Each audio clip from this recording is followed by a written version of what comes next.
So the last thing we talk about when we talk about the skeleton and the bones of the head is actually some of the holes in the head that we call sinuses. Sinuses simply would be a large cavity. And so we have what we call the paranasal sinuses, and there's four of these that we're going to talk about: the frontal sinus, the ethmoid sinus or the ethmoid air cells, the sphenoid sinus, and the maxillary sinus. And so what's really cool is we actually have these little models that we'll talk about again with the respiratory system right here. Turn the video this way so you can see both the card, essentially this is the key for this model, all right?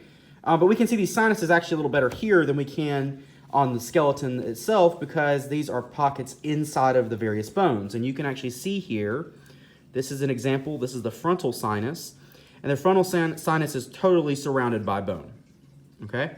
So we're gonna look for these four, we're gonna look for them here on this model and on this little card, all right? And so I will actually have a version of this card that's all blocked out, as well as the model here, and ask you to label different features because we can only see two of the four sinuses even on this model, just the way it's drawn, okay? Remember we talked about the nasal conchi, just kind of a side note, you can see this is the superior, middle, and an inferior nasal conchi that are sticking out.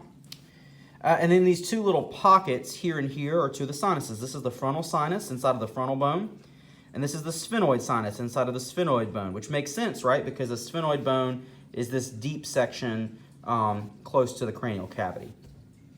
So for the other two sinuses, there's actually a cutout model, a little drawing on the side of the sinus card, and you can see here it says maxillary sinus and ethmoid air cells, or ethmoid sinus, okay? So on the test, be prepared to look at both the maxillary sinus and ethmoid air cell here on the card in that same drawing, and the frontal sinus and the sphenoid sinus on this model.